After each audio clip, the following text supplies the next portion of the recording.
오늘도 하루의 첫 시간 우리 하나님 앞에 성별해 드리는 여러분 모두에게 우리 하나님께서 주시는 은혜와 또 사랑과 능력이 오늘도 함께 하시기를 주님의 이름으로 간절히 축원합니다. 오늘은 욥기 23장 8절부터 10절까지의 말씀을 중심으로 반전의 하나님을 만나기까지라는 제목으로 함께 말씀의 은혜를 나누기를 원합니다. 성경을 읽어가다 보면 길이라고 하는 그런 단어들을 만나게 됩니다. 그러면 우리가 그 길에 대한 생각을 해보게 되지요. 자, 길은 출발하는 출발선이 있습니다. 그리고 목적하는 목적지, 도착지가 있습니다. 그리고 그 둘 사이를 잇는 과정, 이것을 다 포함하고 있는 말이 길이라고 할 수 있습니다. 인생도 성경을 보면 길이라고 표현을 합니다. 다윗의 길을 갈 것이냐, 아니면 여로보암의 길을 갈 것이냐, 아니면 아합의 길을 갈 것이냐, 이런 부분들에 대해서 성경은 계속해서 질문하고 있다는 거예요. 자, 그러면 욥의 길은 어떠했는가? 그의 인생의 길은 어땠는가 보면 욥의 처음은 하나님이 인정하시는 의인으로 그렇게 분명하게 기록을 합니다. 욥기 1장 1절을 보게 되면 우스 땅에 욥이라 불리는 사람이 있었는데 그 사람은 온전하고 정직하여 하나님을 경외하며 악에서 떠난 자더라. 이게 바로 욥에 대한 평가였습니다. 자, 그런데 그 욥기의 마지막 욥기 42장 10절을 보게 되면 거기에 이렇게 기록을 합니다. 욥이 그의 친구들을 위하여 기도할 때 여호와께서 욥의 곤경을 돌이키시고 여호와께서 욥에게 이전 모든 소유보다 갑절이나 주신지라. 자, 마지막에 도착했다. 그의 인생의 마지막에 어땠는가? 욥이 욥의 곤경을 돌이켰고 모든 소유에 갑절을 더해 주셨다. 축복을 더해 주셨다. 이렇게 말씀을 합니다. 하나님께 인정받았던 욥, 그가 중간에 욥의 곤경이 있었습니다. 그리고 그 곤경의 시간을 지나서 하나님께서 모든 것을 회복시키고 갑절의 은혜를 주셨다. 이게 욥이 걸어간 길이라고 말할 수 있습니다. 그런데 중요한 것은 오늘 그 마지막에 하나님께서 회복하시고 갑절의 은혜를 주시고 하나님께서 인정해 주시는 그런 과정, 그런 마지막에 이르기 전에 욥이 곤경을 만났다라고 하는 것, 그것을 주목해 볼 필요가 있다는 겁니다. 왜냐하면 우리가 하나님을 향한 신실한 믿음, 첫사랑의 마음으로 힘있게 달려갑니다. 하나님과 함께 가면 너무 기쁘고 행복합니다. 그리고 하나님의 길을 열심히 걷습니다. 그런데 그 열심히 걸어가다가 어느 순간에 곤경이라고 하는 것을 마주하게 될 때가 있습니다. 기로에 서게 돼요. 그때에 내가 하나님을 붙들고 나아갈 것이냐, 아니면 하나님을 붙들었던 손을 놓을 것이냐, 그런 기로에 서게 될 때가 있다는 거예요. 그것은 누가 이야기하지 않아요. 내 마음속에서 여러 복잡한 감정들이 막 여기에서 생겨나게 된다라고 하는 것이죠. 그러나 성경은 분명하게 말씀합니다. 하나님께서 너를 푸른 초장 쉴 만한 물가로 인도하신다.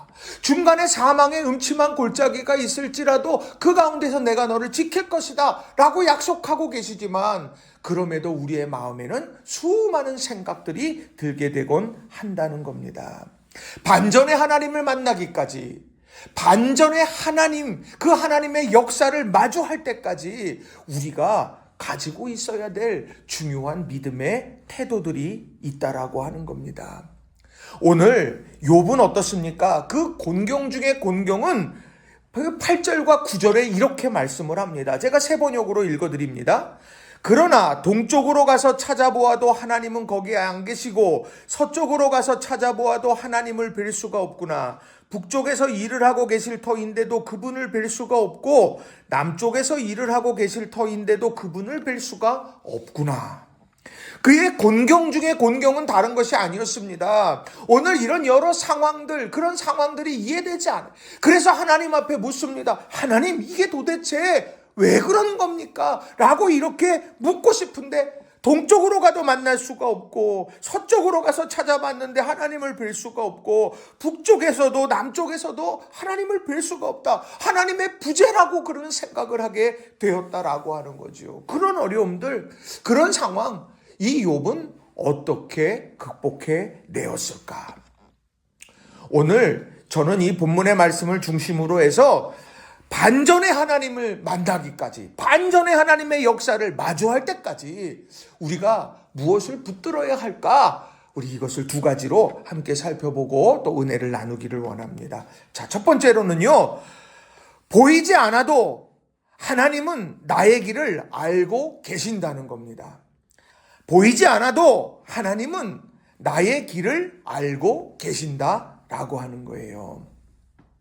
자, 8절 9절 말씀을 읽어드렸죠. 동쪽으로 가서 찾아보아도 하나님은 거기에 안 계시고 서쪽으로 가서 찾아봐도 하나님을 뵐 수가 없고 북쪽에서 가서 일을 하고 계실 터인데도 그분을 뵐 수가 없고 남쪽에서 일을 하고 계실 터인데도 그분을 뵐 수가 없다. 그분을 뵐 수가 없어요. 보이지 않는 것 같아요. 대답하지 않는 것 같아요. 그러나 그것 때문에 내가 주저앉는 것이 아니라, 아니야, 하나님께서 나의 길을 알고 계신다 라고 하는 이런 믿음의 선포, 이 믿음의 중심, 이것을 굳게 붙드는 것이 무엇보다 중요하다는 거예요.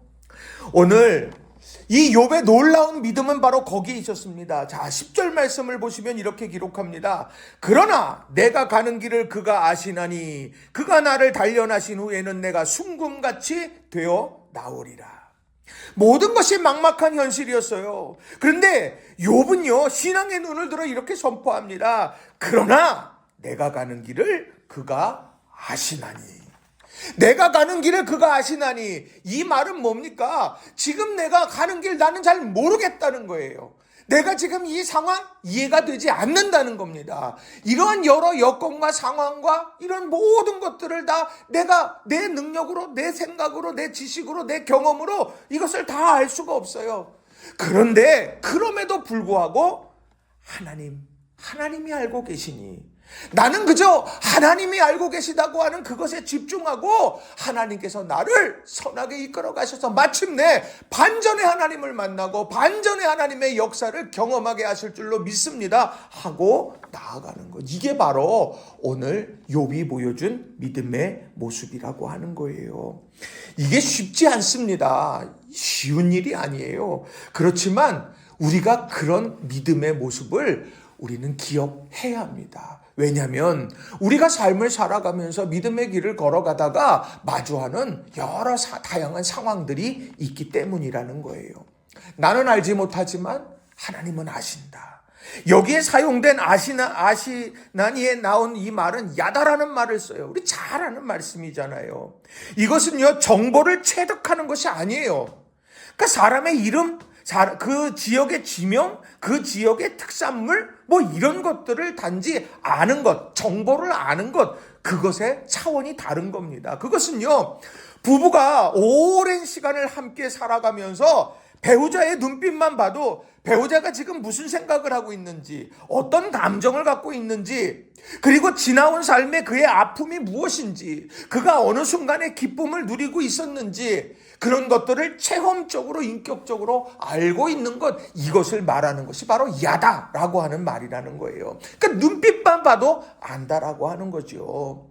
오늘 하나님께서 욥의 상황, 욥은 이 모든 상황을 모릅니다. 어찌 보면 정보를 몰라요. 왜인지 몰라요. 그런데 하나님께서는 욥의 마음과 욥의 길과 욥의 내일, 이 모든 것들을 야다하고 계신다라고 이렇게 말씀하고 있다라고 하는 거예요. 지금 나는 이해할 수 없어요. 내가 가는 길, 내가 걷고 있는데, 내가 마주하고 있는데 이 상황 내가 뭔지 잘 모르겠어요. 다 알 수도 없어요. 그렇지만 하나님이 알고 계신다. 걸어온 길에서 하나님과 함께 했던 기쁨, 하나님 그거 알고 계셔요. 그리고 지금 마주한 상황의 절망과 탄식의 부르짖음도 하나님은 알고 계세요. 그리고 앞으로 마주할 앞날의 모든 순간, 모든 길도 하나님은 알고 계신다. 그러니 나는 하나님 붙들고 간다. 이게 바로 욥의 아름다운 모습이더라는 거예요. 세상 사람들 내 마음 압니까? 몰라요. 눈물 흘리는 이유? 몰라요. 가슴 치며 답답해하는 거? 그건 몰라요. 세상 사람들 그건 모릅니다. 하나님이 그것을 아신다라고 하는 거예요. 그러니 우리가 주목해야 될 건 반전의 하나님의 역사의 때를 맞이하기까지 우리가 주목해야 되는 건 내가 알지 못하지만 하나님은 알고 계십니다. 하나님은 나의 모든 것을 야다하고 계십니다. 눈물도, 아픔도, 상처도, 소망도, 기쁨도 알고 계신다. 우리가 이것을 기억하며 믿음 안에서 나아가는 저와 여러분 모두가 다 되시기를 주님의 이름으로 간절히 축원합니다. 두 번째로는요, 하나님의 다루심 속에 있음에 집중해야 한다는 거예요. 하나님의 다루심 속에 있음에 집중해야 된다라고 하는 겁니다. 두 번째는요, 정말 중요한 것. 하나님의 다루심 속에 있도록 바로 거기에 집중을 해야 한다는 거예요. 자, 다시 10절 말씀을 읽겠습니다. 그러나 내가 가는 길을 그가 아시나니 그가 나를 단련하신 후에는 내가 순금같이 되어 나오리라. 오늘 욥의 고백과 선포는 뭡니까? 지금 이 상황을 어떻게 이해하고 있느냐면 그가 나를 단련하신 후에는 이라는 말로 표현하고 있다는 거예요. 오늘이요, 하나님께서 이거 나를 단련한다 라고 하는 것, 이것은 나를 새롭게 빚어가신다고 하는 그런 소망의 언어라고 하는 겁니다. 자, 단련이라고 하는 건 뭐겠습니까? 이 광석이 하나 있어요. 근데 이 광석을 뜨거운 용광로 속에 넣어가지고 불순물을 막 빼내죠. 뜨거워요. 그런데 그 뜨거운 과정들을 지나면서 정금이 되어 나온다라고 하는 겁니다.